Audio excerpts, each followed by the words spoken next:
havies d'arribar ahir. Calla, estúpid, que per culpa dels controladors no vaig poder venir. I havia de fer la introducció per un reportatge sobre la Constitució espanyola i no he tingut temps. La Constitució? No volen canviar-la?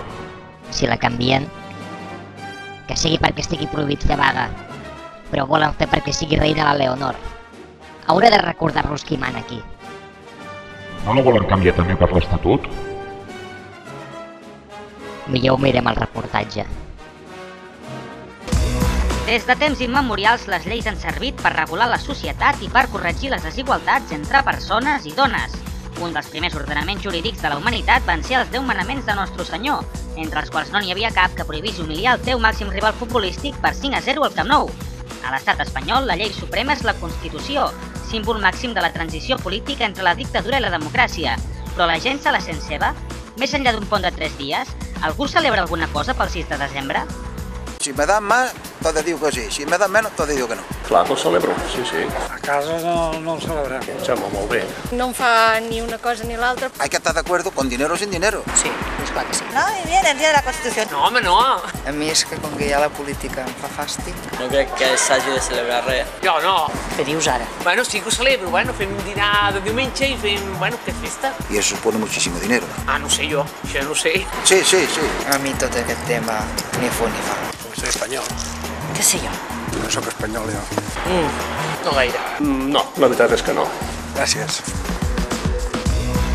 El Partit Nacionalista Basc va ser una de les úniques formacions polítiques que no va votar a favor de la Constitució, malgrat que la Carta Magna espanyola guarda moltes similituds amb el diputat Iñaki Anasagasti, concretament amb el seu pentinat, ja que tots dos han quedat obsolets.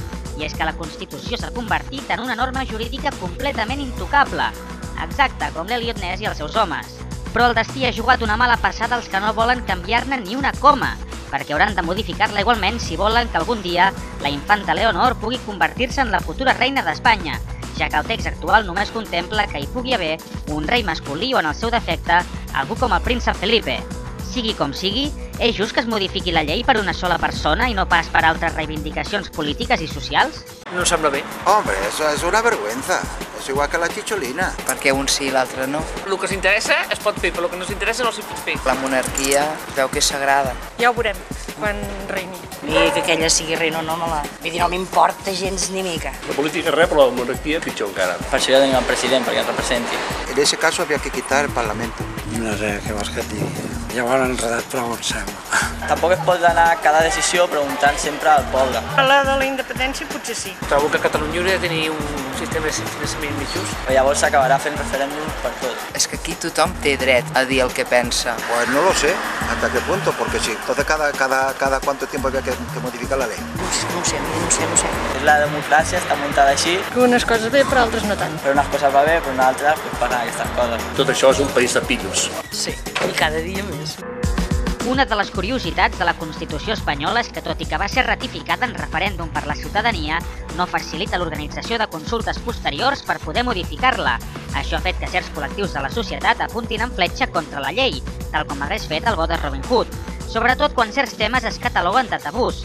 Si es pot decidir sobre el futur de la Diagonal de Barcelona, per què no es pot fer el mateix sobre altres temes?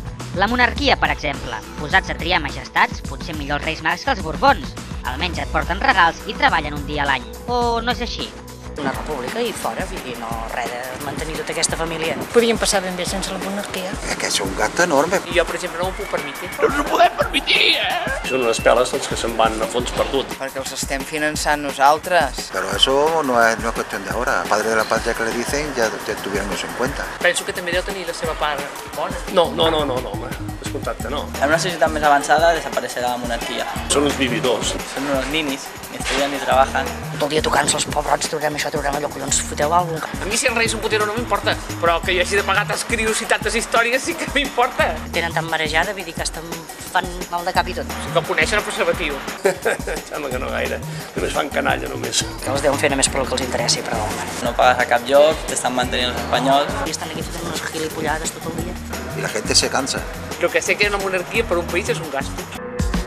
El naixement de la infanta Leonor ha obert una petita escletxa per introduir reformes a la Constitució. Curiosament, això ha fet que republicans, però també independentistes o defensors de la marihuana, la vulguin protegir fins a les últimes conseqüències, com si fossin els seus guardaespatlles personals. I és que tots aquests col·lectius saben perfectament que ara mateix, sense la infanta, les seves reclamacions farien aigües. Ei, un moment. Kevin, suficient, tio, de debò, frenem-ho, deixem-ho aquí, tio, atura-ho. T'has passat el reportatge colant imatges de les teves pel·lícules. Si estàs avorrit, ves altre cop a ballar amb els llops d'una puta vegada, tio. Quin torracollons, tu. Kevin Costner, l'exemple més clar que avui en dia l'èxit no te l'assegura ni una bona constitució. Luke, t'he de dir una cosa. Què passa, pare? Perdràs el temps si et cases amb la Leonor per ser el rei. No canviaran mai la Constitució, aquella gent. Són molt estranys. I ara treu-me el cas d'una vegada que ja fa 3 pel·lícules que el porto i em comença a picar el cap.